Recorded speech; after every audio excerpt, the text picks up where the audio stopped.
I've owned a lot of CPUs, but for the last several years, they've all been AMD Ryzen. So I'm setting myself a challenge. Buy an Intel CPU, use it for 30 days, and find out if it can actually make me switch. But which Intel CPU? After looking around, one stood out. The Intel Core Ultra 7 270K Plus. You may have seen my recent community post. Intel 30-day challenge starts now. And in that picture, you can see the 270K Plus from Intel, and you can also see the motherboard I'm using, which is the Asus ROG Strix Z890E Gaming Wi-Fi. And as a side note, I do have a full dedicated review on this motherboard if you would like to know more about it. At the time of this recording, I'm officially on an Intel platform. I'm using the 270K Plus to record and edit and fully produce this video. So if you see any type of quality issues, be sure to let me know in the comment section below. But you know me, I'm pretty picky about my quality, so I think I've ironed everything out. At least I hope so. Now, what I want to do with this video is officially launch the 30-day challenge of the 270K Plus. Yes, I've already been using it for a few days, and I will count those days towards the challenge because I do have a little bit of information to share with you so far. But the idea here is to do the exact same thing I did with the AMD Radeon RX 9070 XT challenge. I want to use the CPU on a daily basis. Use it for gaming, use it for live streaming, use it for video recording and editing and thumbnail design, and let you know what the actual real-world use case is from somebody who's daily driving the system. You see, the problem with most hardware reviews, including the ones on my own channel here, is the fact that most tech reviewers will go and buy a piece of hardware or get the hardware sent for free, and then they'll just put it on a test bench, run it through a bunch of gaming benchmarks, say, here's the data, and then bye-bye, that's the end of it, and they very rarely ever go back and actually talk about the long-term usage of that piece of hardware. And so I decided to switch it up and try something different. And I started it with the 9070 XT. And that was an overwhelming success for me here on the channel. I learned a lot. I feel like a lot of you learned a lot of information from that whole experience. And I figured, why not continue that and do it with other pieces of hardware and yes, even software, and start sharing that information in the community. We have more than enough tech YouTubers. We have more than enough day one benchmarks with a generic suite of games. We need more information than that. We need to know what actually happens in the long term. And so even though I primarily use AMD Ryzen, and even though I am very, very familiar with tuning AMD CPUs, I'm mostly outside of my element on this one. And so for the next 30 days, I'm using the Intel 270K Plus, and I'm gonna let you know what my experience was like along the way. That means we're gonna do update videos. We're gonna live stream and test the CPU live. So if you wanna see that and be a part of that and come share with me your comments and thoughts about that challenge, be sure to get subscribed and turn on notifications so you don't miss when I go live with the 270K Plus. And then of course, at the end of all this, I'll do my big roundup video where I talk about my final thoughts and experiences using the Intel platform for the last 30 days. And I'll talk about lessons learned and things that I think are pros and cons of the platform, and even compare it to AMD. All right, look, I'm gonna rip off the band-aid. I'm gonna go straight for the jugular. I'm gonna tell you how it is. Yes! That's awesome! A lot of people are gonna get pissed off at me, but the truth hurts sometimes. Here's the reality of the situation, okay? Right now, at the time of this recording in 2026, the meta is AMD. It is not Intel. In the gaming space, people are flocking to AMD Ryzen processors, and primarily the X3D CPUs. And there's a multitude of reasons for that.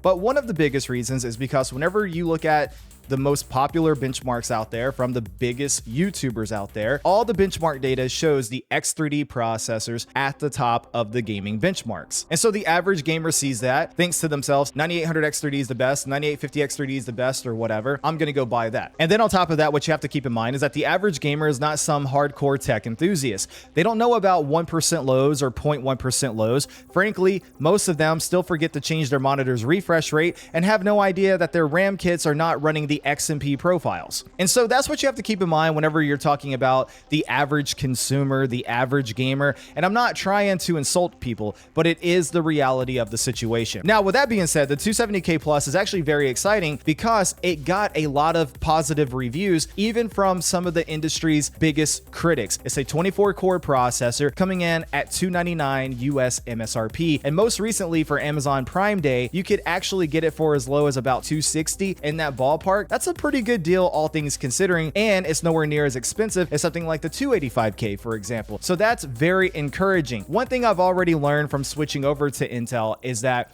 there are two different ways I could do this test. Number one, I could treat it like a plug and play solution, or number two, I could take the time and properly tune the CPU. I opted for number two, but let's briefly talk about why. You see, I could easily treat this like a plug and play solution, which you can make the argument would be valid because, like I said, the average gamer doesn't know a lot. So yeah, there are many people out there who may buy an Intel CPU and then literally just plug and play and leave it at that, right? The problem with that is that if you look within the PC community, anybody who knows anything about PC hardware, particularly with Intel CPUs, they will tell you you need to take the time to actually tune the CPU.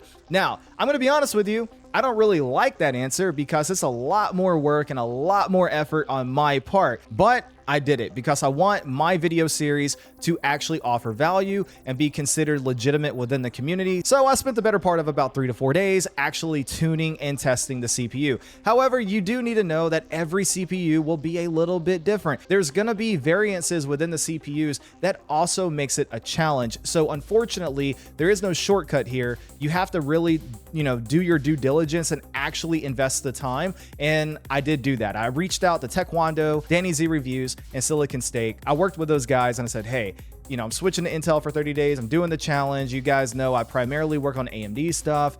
Tell me what I don't know, right? And all three of them gave me some feedback, but especially Silicon Steak, massive shout out to him because he gave me the full breakdown. A full comprehensive breakdown of you need to change this, you need to change that. Here are the expected ranges. And so that really set me up for success and made things a lot easier. So thank you so much. Massive shout out to Silicon Steak. Thank you, man. I really do appreciate it. With all that being said, here is where I landed with all of my numbers. My P cores are locked at 5.5 gigahertz. My E cores are locked at 4.9 gigahertz. My ring clock is locked at 4.2 gigahertz. My NGU clock is locked at 3.4 gigahertz. And my die-to-die clock is locked at 3 gigahertz. I also forgot to mention that I am also running a slight undervolt on the P cores and the E cores with a minus 50 millivolt. Now the trade-off, unfortunately, is my die-to-die clock. I cannot really get it stable above 3 gigahertz. Yes, I could technically push it to 3.1 gigahertz locked and then run a few tests that would pass, but then inevitably something else would fail.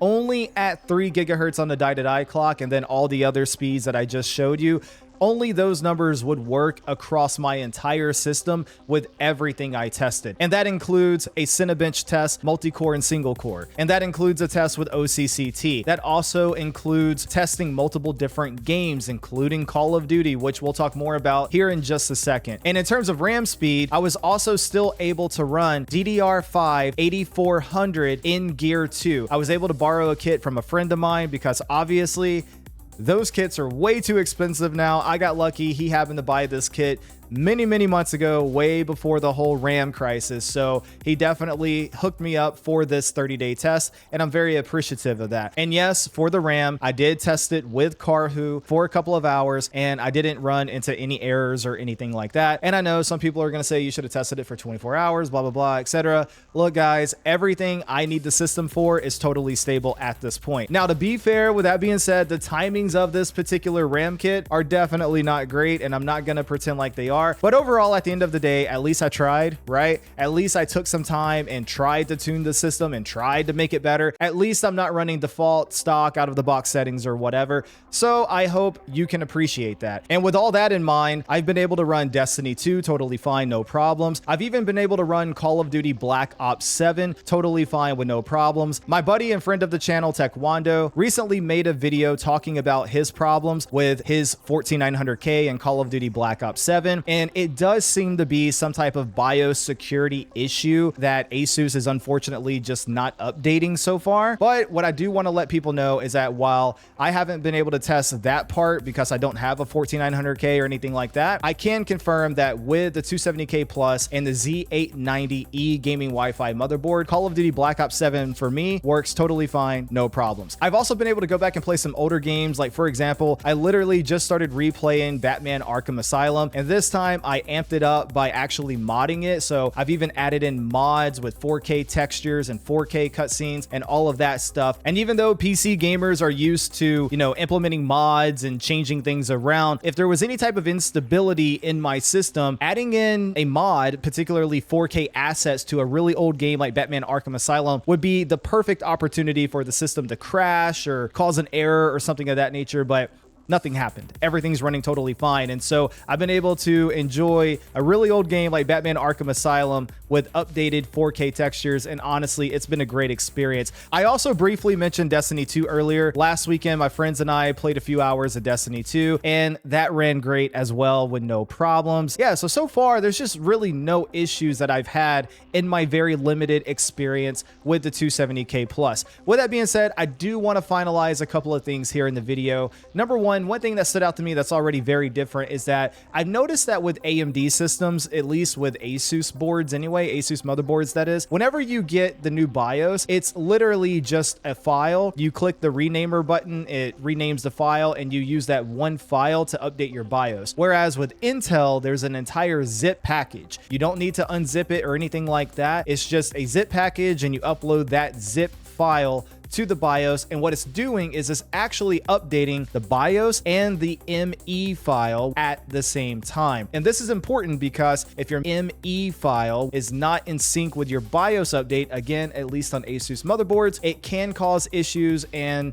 my Asus board was definitely letting me know, hey, these two things are not in sync, you need to fix that. And that's my mistake because I treated it just like an AMD board initially. I just grabbed the BIOS file and updated that, but then the ME file was out of sync and I needed to also go back and update that. So pro tip there, if you have an Asus board and an Intel CPU, make sure you just use that entire zip package and upload all of that at the same time. Finally, I will finish with this. About what, a year and a half, 2 years ago now, I forget, it's been a while, I actually did try to switch over to Intel for a little bit, and I did use a 14900K. And you may recall, if you've been watching me for a while, I did have some CPU latency issues, possibly the whole Intel degradation problem that was going on at that time. And from what I understand from things that I read online, those issues have been patched and fixed for the 14 series CPUs. Personally, I just have no interest in going back to that platform or using those CPUs. So I'm happy definitely to be trying Intel again, but with something a little bit newer like the 270K Plus. But I did want to bring that up. It's not completely my first experience ever with Intel, but it's been a while. It's been a long while. Let me know in the comment section below what you want to see me test. If there's something that I didn't test with the 9070 XT challenge that you want to see tested here, let me know, because I'm actually going to use the CPU and not really offload much to the GPU for this test. So the live stream that's upcoming, that's going to be with the CPU. And the editing of the videos and recording is with the CPU, because one cool thing that I've noticed so far, this CPU has something called QuickSync, and it has QuickSync with AV1. I've heard of QuickSync and that being a thing with Intel CPUs, but I didn't know AV1 was a part of that. And I'm a big fan of AV1. So I'm now still able to record and edit in AV1, but it's through the CPU instead of the GPU. That's pretty cool, and I'm very excited about that. So anyway, get subscribed, stay tuned, turn on notifications. We got a lot of new content coming up, and I'm super excited to bring all of that to you. Anyway, leave a comment down below, hit the like button, and until next time, E-Rock out.